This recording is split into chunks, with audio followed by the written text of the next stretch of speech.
If you started playing Starsand Island thinking it was just another chill game, I totally get it. Until the moment the island demands efficiency. There comes a point where those who just go with the flow get stuck, and those who master the details start to take off. They evolve faster, optimize resources, avoid waste, and make the game work in their favor. Today, I'm going straight to what actually changes your run. 10 advanced tips you need to know in Starsand Island. These aren't obvious tips like remember to eat or save items. This is the kind of fine-tuning I wish I had known right at the start, which makes an absurd difference after a few hours. I'm Mary, and the video is about to begin.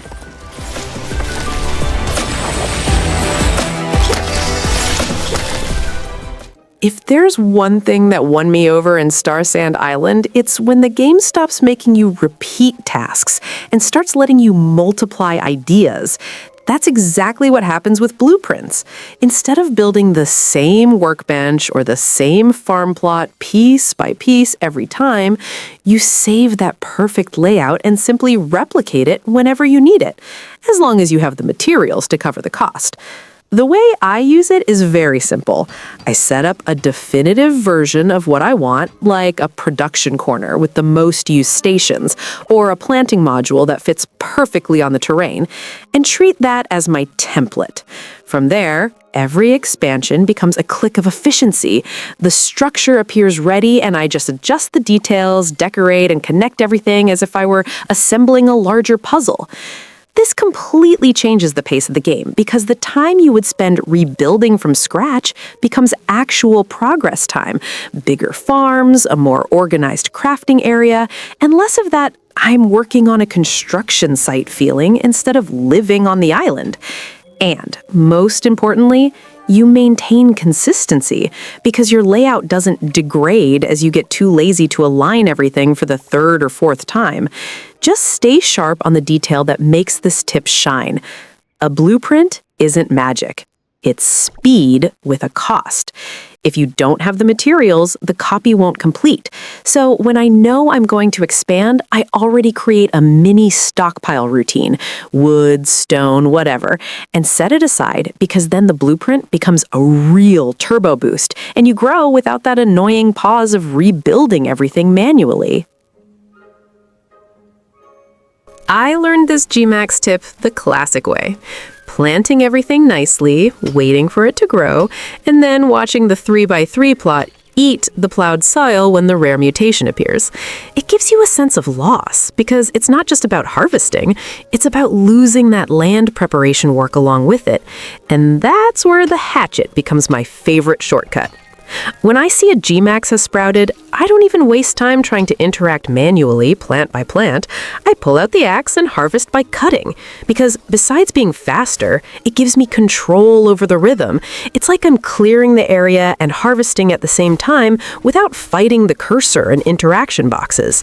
What I like about this approach is that it matches how these mutations work. It's a rare, somewhat chaotic event, and you want to react with efficiency. In my case, using the axe becomes almost a rule of thumb. If it mutated into Gmax, I treat it as a tool harvest, not an interaction harvest. And this avoids that annoying back and forth that breaks the flow. And there's a psychological detail here. When you accept that Gmax is going to mess up the plowed soil, you stop lamenting and start optimizing. I harvest with the axe, pick everything up quickly, and already plan the next step, replowing, reorganizing the 3x3, or even changing the layout. Because the real advantage of this tip is turning a potentially irritating moment into a moment of advancement. When I discovered I could use the axe to harvest crops instead of clicking one by one, it was like unlocking a secret shortcut the game doesn't tell you right away. The difference is massive. You swing the axe, the plant is harvested instantly without consuming stamina, and as a bonus, it even clears the weeds that were in the way. It's one of those mechanics that completely changes the feel of farming because you move from interact calmly mode into sweeping the farm mode. In the mid Mid-game, when your planting area has grown and you have dozens of plants to harvest at once, this tip becomes essential. I usually do it like this. I grab the axe, trace a line through each crop row, and collect everything at a much more natural pace, almost like I'm truly cleaning the farm. The time gain is obvious, but what I really love is the stamina savings, because then there's energy left over to explore, build, or do anything else more interesting than pressing buttons on plants. The detail of weeds being removed in the process completes the combo. Normally, you'd have to spend separate time pulling each one or ignore them and watch your farm become visual chaos, but with the axe, you solve two problems at once: harvest and clean simultaneously. This keeps the space organized without needing an extra shift just for maintenance, and I know it sounds silly, but it makes a huge difference in the consistency of your routine. I see this tip as a game changer between those who are still treating Starsand Island as a game of repetitive clicks and those who understand that the game gives you tools to speed up the grind. Once you get into the habit of using the axe for harvesting, going back to the manual method feels almost masochistic. And the best part is that it works on practically any type of plant, so it becomes a habit quickly and you never waste time or stamina again. You know that habit we have of ignoring the local fauna in simulation games, thinking the little creatures are just there for decoration or to provide a cute atmosphere? Well, in Starsand Island, doing that is practically throwing progress away. I discovered this almost by accident, and it completely changed my game pace. The fauna here isn't just decorative, it's a pure exploration mechanic. The secret is to keep your eyes wide open for those random animals that appear out of nowhere while you're minding your own business. It's not a bug or a coincidence. If you decide to spend a few minutes following these little guys, they will act almost like tour guides. They have a programmed behavior to lead you to blind spots on the map that, visually, you wouldn't even suspect existed, and the reward is well worth the detour. Generally, these animals lead you straight to hidden chests that hold the real gold of the game, blueprints and rare items. Anyone who plays this genre knows the headache of being stuck without a specific building recipe, and this mechanic is basically the game giving you a helping hand to speed up your development on the island. Just a friendly warning so you don't waste time. Ignore those basic rabbits that appear in the forest right at the beginning of the game. They are usually just a distraction. The focus here is to prioritize those animals that seem to appear at more random moments. That's where the pot of gold is. So, the next time you see a creature walking aimlessly, trust it and follow along. I've always been the type who hates managing stamina bars at the beginning of the game, so when I discovered that the hot springs in Maplereed, near Waveren's house, recover 1 stamina point per second, it was like finding a free gas station in the middle of the desert. The difference is that instead of eating item after item, spending resources that could go toward crafting or selling, you simply hop into the hot springs and recharge while you relax. The secret is to buy the hot spring ticket at the shop or the vending machine, because that unlocks unlimited access. In the early game, this ticket is worth much more than any food you could farm or buy, because it turns stamina recovery into a passive, predictable mechanic. You know that recharge point is always available without depending on drop RNG or spending money constantly to restock your inventory. I usually use the hot springs as a kind of reset hub between activities. I finish exploring, go back there, recover everything, and leave ready for the next cycle, whether it's building, farming, or exploring again. The rhythm becomes much more fluid because you don't have to stop in the middle of a task to eat something in a hurry. You plan your break more intelligently, and this completely changes the sense of progression in the game. And there's an important psychological detail. When you're no longer tied to stamina bar anxiety, you play better. You explore more calmly, test new things, and build without the pressure of saving energy, because you know recovery is guaranteed, and you just need to head back to the hot springs when necessary.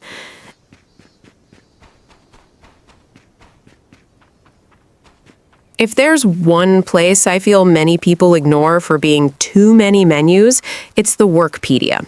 And I understand because the urge to spend Starsand on something more immediate is high, but for me, that's the typical mistake you pay for with hours of grinding later. When I started investing in perks early, the game became lighter, faster, and above all, more fluid to play. Profession perks are where Starsand really pays off. Crafter, for example, with that perk that recovers more stamina when sitting, changes your exploration and gathering pace. You stop for a few seconds, come back full, and carry on without that "I'm always tired" feeling. And farmer, with effortless plowing, is another thing that seems small until you realize you do it all the time. Then it becomes an absurd saving of energy and time. The way I like to think is it's not about getting stronger, it's about becoming efficient.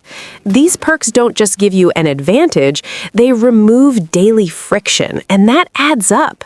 At the end of a play session, you realize you built more, planted more, explored more, and still had the energy to do an extra mission without it feeling like the game was holding you back by the waist. And the tip that ties it all together is unlock all professions early, even if you don't plan to main any of them. I do this because every open profession becomes more paths for unlocks and more perk options, allowing you to build your own quality of life combo. It's the kind of investment that feels like bureaucracy at first, but later becomes the foundation of your progress on the island. When I started farming seriously in Stardew Sand Island, the part that annoyed me the most wasn't harvesting, it was weeds popping up out of nowhere and messing up the entire layout. Then, by chance, I discovered that rabbit hutches are basically an automatic cleaning crew running on your farm, and since then, my life has been much quieter. What I do is position these hutches very close to my main plots, almost like guards around the land.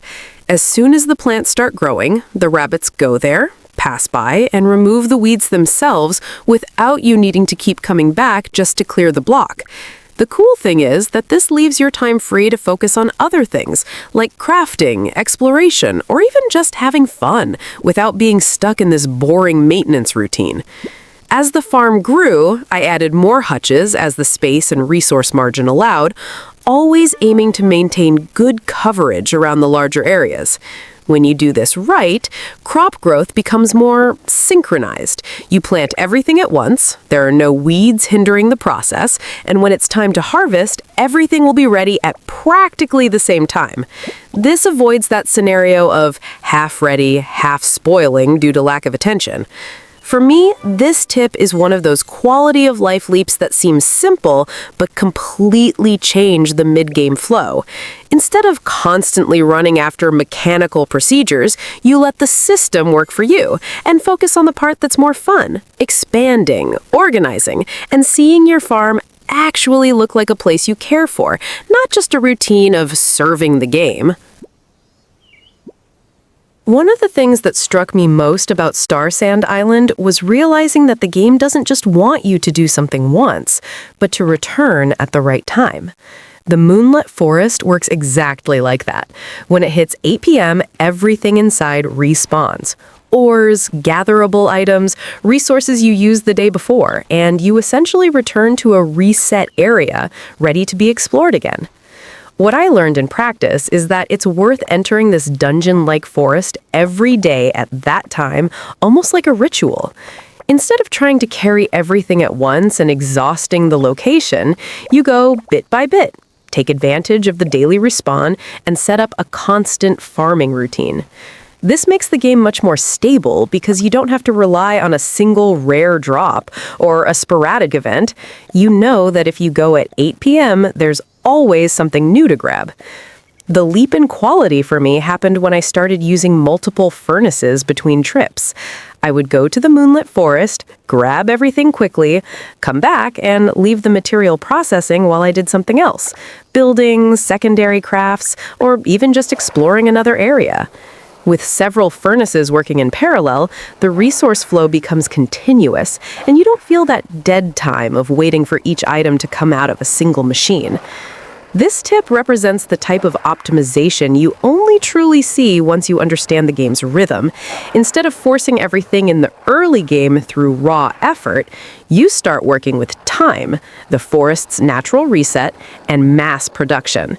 And when you align it all, returning every day at 8 p.m., taking advantage of the respawn, and having several furnaces working in parallel, your resource economy becomes so robust that you start feeling more like the master of the island than just a survivor. Look, this mechanic in Starsand Island's moonlit forest is one of those things you only discover when something goes wrong, and then you realize you got lucky. The first time I fell off the map there, I was mentally prepared to lose hours of progress, That there goes my entire day of farming moment. But when I saw that I simply respawned nearby without resetting the day cycle, it was like discovering a secret trick the game doesn't explicitly tell you. What makes this even more interesting is how it completely changes your approach to exploration in that area.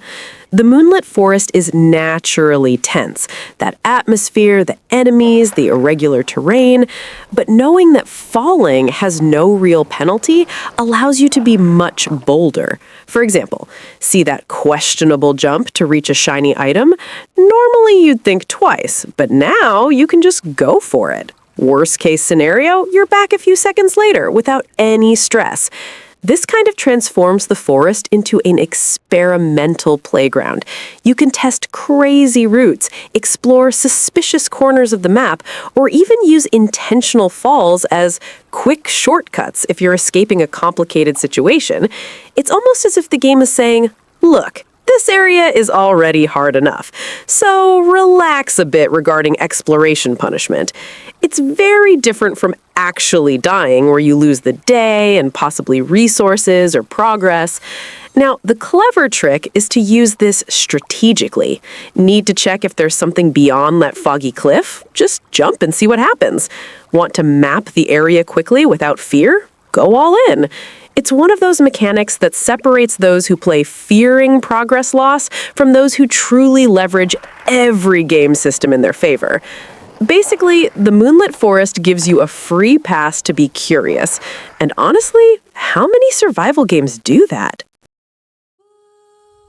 If there's one thing it took me a while to accept, it's that you can't face certain combats with just raw strength, especially when the game decides to corner you in a closed area. The turning point for me was treating mini sentry bots as my official plan B. When I know I'm heading into a tough fight, I set them aside beforehand because they save time, healing items, and patience. The setup is simple. You can craft them or buy them at the Exploration Club for 190 gold, and then keep the summon mapped to your hotbar so you don't waste time in menus mid-chaos. When you activate them, they fight for 30 seconds, and it sounds like little on paper, but in practice, it's a perfect window for you to reposition, strike safely, or even just breathe while the enemy stops sticking to you. The pro tip is to use more than one. Instead of thinking, I'll drop a sentry when I can, I use them as a combat opener. Release multiple, create instant pressure, and force the enemy to split their attention.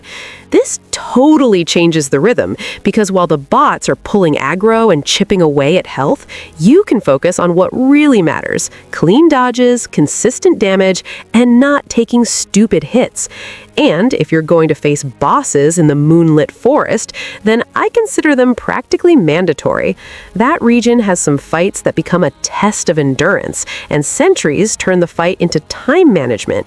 You synchronize your 30 seconds of advantage to fit in your best damage windows. It's the kind of tip that once you use it once and see the difference, makes it hard to go back to hero mode alone.